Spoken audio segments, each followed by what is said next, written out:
what I do on stage is the most meaningful thing I've done with my life. So like to see people having their own experience when I'm singing is so meaningful to me. It's like us sharing an experience. But I had to go and give everything away and quit to learn what it means to share a space when you're in your craft. It's not about being a chef. It's about being a leader. It's about understanding that every single person has to succeed before you can succeed. In the beginning of my career, everybody was really interested in me. I was like the hot things, I was the big story. And then it changed. I do me, and I open it and people are there, and that makes me happy. But like, it's the reason why I think it's all happening is because it just is me. The pairing of myself and India.Arie, it can only happen in Seattle because Seattle loves artists, music, and food in the same way. I am India.Arie, singer, songwriter, multi-instrumentalist. I am Brian Clevenger, the chef at General Harvest Restaurants, and this is our Turntables.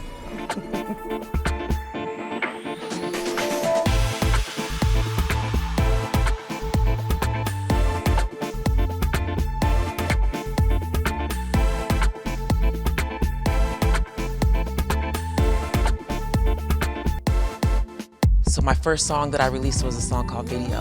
It's I'm not the average girl from your video. And I can't feel like a supermodel, but I learned to love myself unconditionally because I am a queen. I've definitely heard more than a handful of India.Arie's songs. Her voice is amazing. It tells a story. It's who she is. It's her raw emotions. It's her raw being.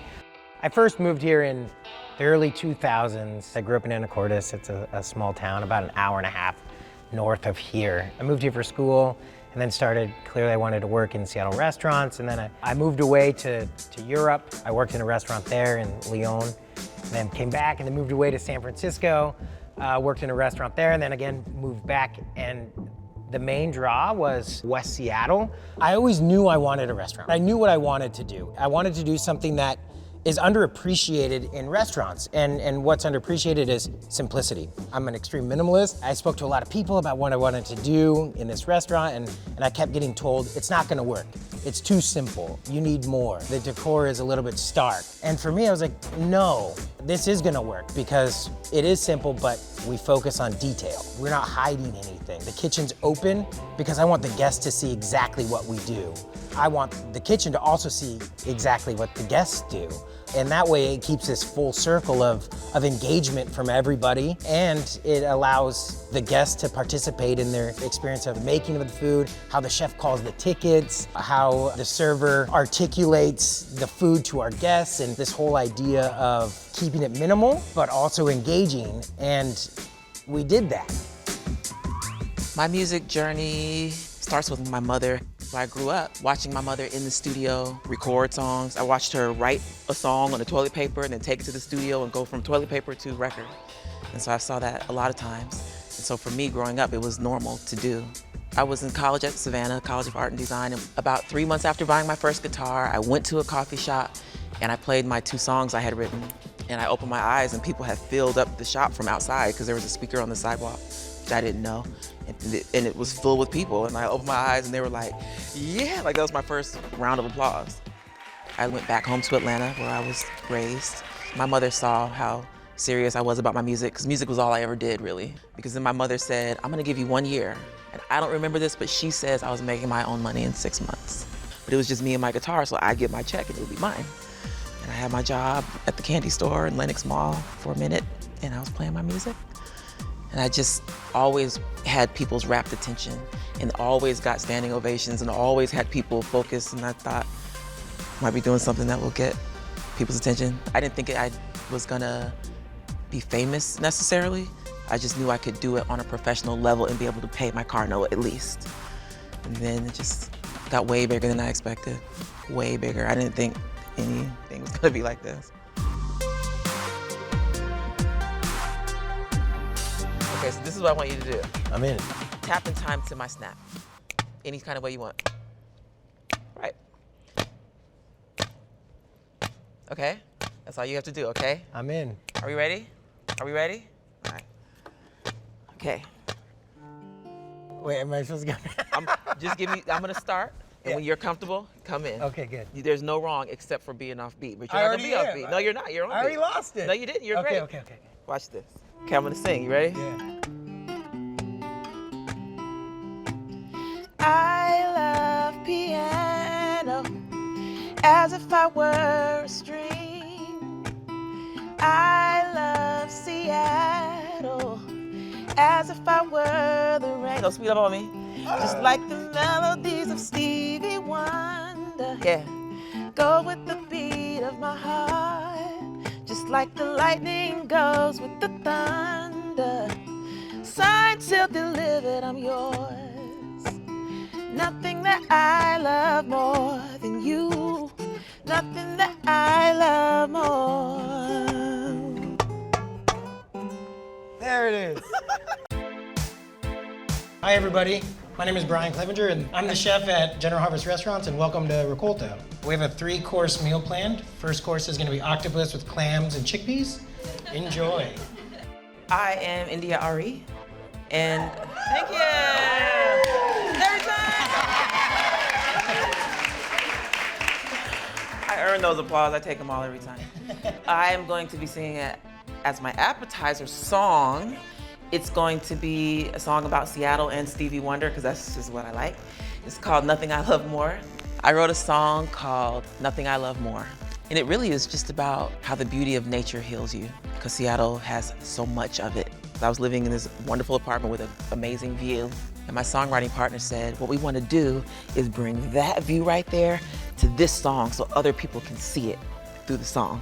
I ended up making it a song about 2 of my favorite things, which are Seattle and Stevie Wonder.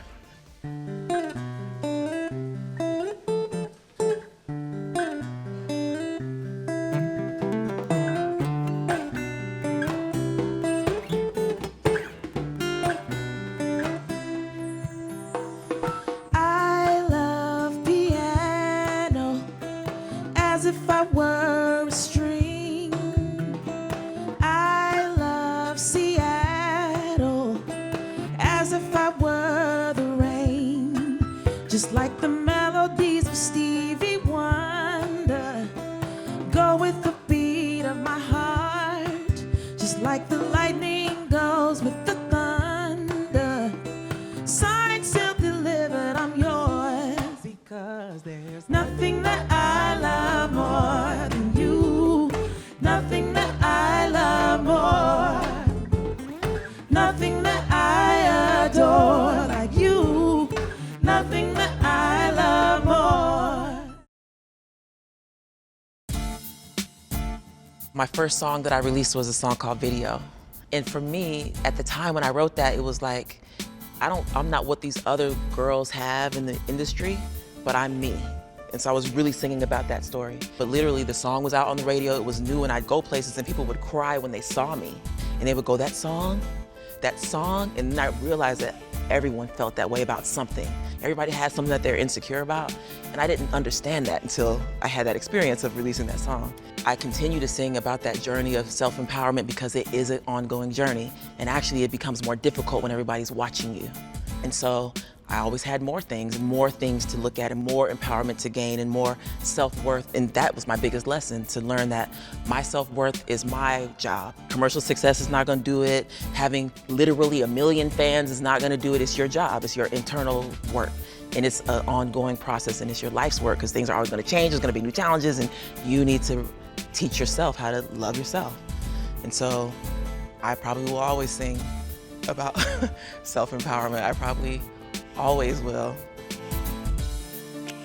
I started as kind of a small restaurant owner and now kind of verging on this restaurateur and ultimately a small business owner. They're all the same thing, and they've changed incrementally as we've gone. The way I looked at myself was a cook that had a restaurant. Now I'm a leader with essentially 3 restaurants and a market, and that's the big difference, is going from a cook to a chef to a restaurant owner to a leader of, essentially 70 plus people that are relying on all of our success. It changes a lot pretty quickly. To date, I've released 7 albums. I've been nominated for 24 Grammys. I've won 4. I have several NAACP Image Awards. I'm very proud because I have 1 Image Award with Stevie Wonder as a duet. I have another Grammy with Herbie Hancock. I've been able to sing with like all my heroes. I got to sing with James Taylor and everyone. Like I've got to do all kind of cool things and travel everywhere, and it's been hard, but it's been beautiful too. The reason I opened my own place is because the next step didn't exist. I was the chef of Staple and Fancy in Ballard, and that was the quote-unquote dream job for me. That was the job I wanted if it was gonna be for somebody else. And then what was next? What was next was, oh my gosh, now it's my turn. It's my turn to do my dream job. It's my turn to make this new dream. I'm working on a new album called Worthy. And I also just released a smaller project that really was a dream, a passion project. I call it Oral Sacred Space, so that's what it's meant to be. And that just got nominated for a Grammy. So I'm excited about that. It's called Songversation Medicine. I'm still rocking with that, like taking it out in the world. There's something I developed called the Songversation Practice, which is a spiritual practice for songwriters and artists of all sorts. And so I have the Songversation Practice, Songversation Medicine, which go together. So I get on stage and I tell the audience, this is not a concert. This is called a songversation. And they go, huh? And I go, no need to even think about it. I'm gonna show you what it is. And at the end, they're all like, yeah, we like that song, you know, because they get it. And I just created that so that I could be me. And I could speak and I could sing and I could have a different set list every day if I want. But back then, I didn't know how we get there. Like, how am I gonna teach people in a concert? Like, how do you do that? But I figured it out. Vendemmia was my first restaurant. I was 29, and I had this, again, crazy idea of being an extreme minimalist and ultra simplified approach to food, decor, experience, and it would translate, and the details would be magnified because we are so simple and so transparent, and it worked. You know, and that was the idea with Vendemmia. I believe in 2014, we opened East Anchor Seafood. And this is kind of like that idea we kept hearing from our neighbors. We want lunch, we want more retail. Where do you grocery shop? Like all of these things in that Madrona neighborhood. And we thought to ourselves, oh my gosh, that's exactly something that we want to provide. We want to offer a healthy lunch option, sustainable seafood, a friendly face and neighborhood, a place where people can come, you know, have some oysters, use the Wi-Fi, and talk. And then 2015, we opened Raccolto here in West Seattle, the neighborhood that I live in. You know, as I said, the self-proclaimed mayor of West Seattle. Sorry for anyone else who's taken that title, but it's now mine. I love it here. One thing that we do every day is called family meal, and it's really, really important to us. Okay. So at the end of every service, the chefs come back here and we look in the cooler and we think, what the heck are we gonna have for dinner as a family? We've got a bunch of stuff in here, right? And then so we'll think, okay, you know, we've got a bunch of extra carrots. Here, you hold these. Wild mushrooms here. So we start pulling everything out and we'll lay it out. So I noticed that we have some carrots here. So I figured we're gonna have some roasted carrots, a pistachio pesto with mint carrot tops, right? Use the whole carrot. Pistachio pesto. Yeah. So I think what we're gonna do is we can start by cutting these. So I'll trim this edge here, right? And then cut here. And then down again.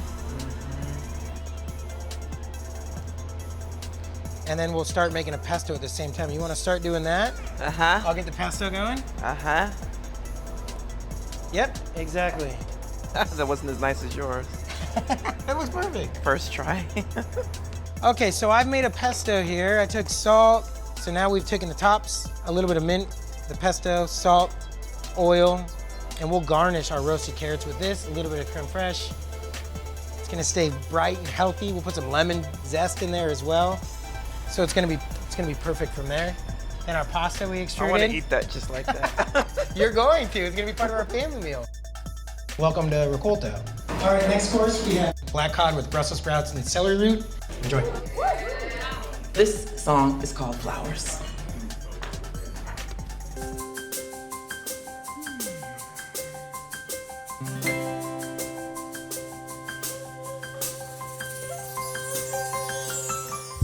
The world can be so cold, but you are always warm. When my back is tired, you take me in your arms. You're the moral compass directing me to light. You're the golden glow in the middle of my night. In recognition of the person that you are. And celebrate why I wanna give you your flowers now. That's why I wanna give you your flowers now.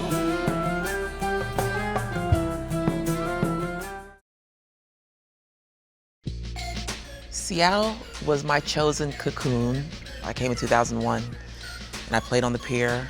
And even though I was right there on the pier, I didn't understand what Seattle was. I knew we were on the water, but I also had just started traveling.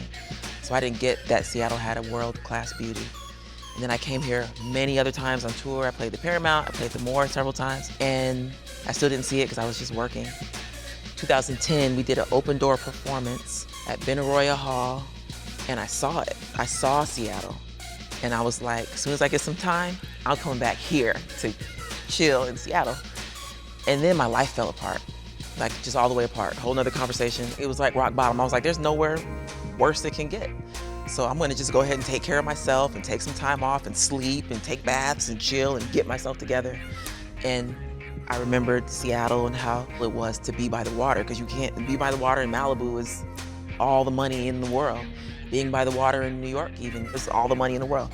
Seattle, I was like, I might get an apartment that like looks at the water and the sunset every day. And so I came, I lived on Vashon for a couple months. Then I moved to downtown, and then I moved to West Seattle over my 4-year journey here.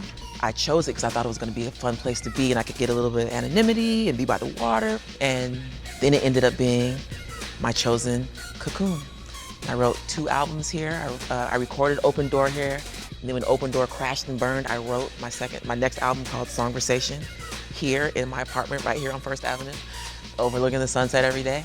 Now that I'm out of my cocoon, I just always come back because it's a place I like to be. And it feels good and the air is fresh. And it's interesting the way the clouds work here.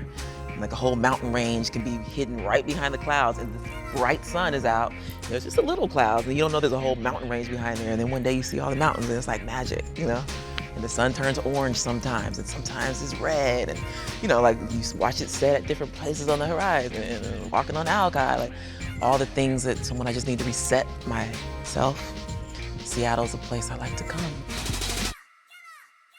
To talk about West Seattle and music and Raccolto, the restaurant, it works for me. Like I said, like this idea of Seattle Music Saturdays and the history of Seattle music in West Seattle, and the fact that West Seattle still is that community. It still has that feel that it did when I first moved to Seattle, which is the huge draw. And it's cool to see the people that helped create that and form that rawness of West Seattle. They help support the small businesses. You know, they're coming to eat at Raccolto. They're buying out the upstairs for, you know, their wife's birthday party. They're open to talking about West Seattle and the business and supporting and spreading the word. And that is so cool. But it's still staying true to who West Seattle is. And that's why I live there. That's why I'll probably never live anywhere else, is because it's home, but it's home because of all those intangible things. So for dessert, we have chocolate cake, creme de leche, and creme fraiche. Enjoy. This dessert song is called Worthy. My favorite definition of the word worthy is deserving of regard and respect. Da da da da da da da. I know exactly what you're thinking.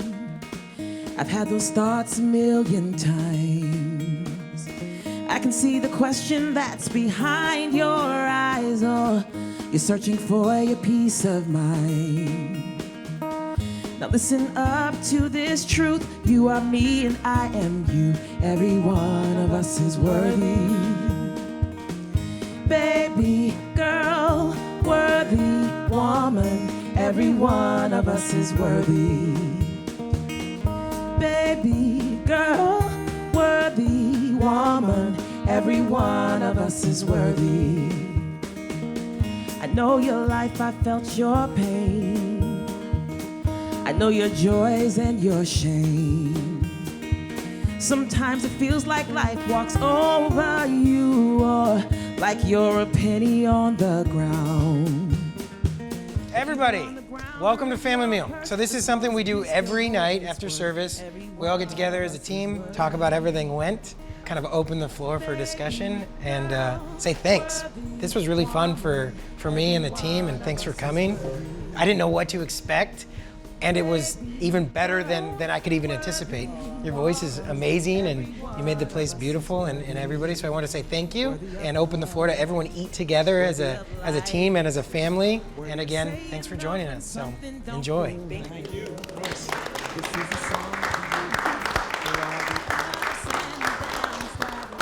I want to say thank you to Chef Brian and your team and the Turning Table people and everyone who was involved. I wanted to get back to Seattle, and so I said yes. I didn't know that I was going to have such a good time and be so inspired by so many different things. And I'm excited to eat, as you know, because I've told you that like 9 times in 2 days. And thank you to my band always and my crew for always having my back all the time. Oh, and happy birthday. Thank you. Well, that was it. Nice work. That was awesome. How'd it go? Fabulous. There's nothing else to even say.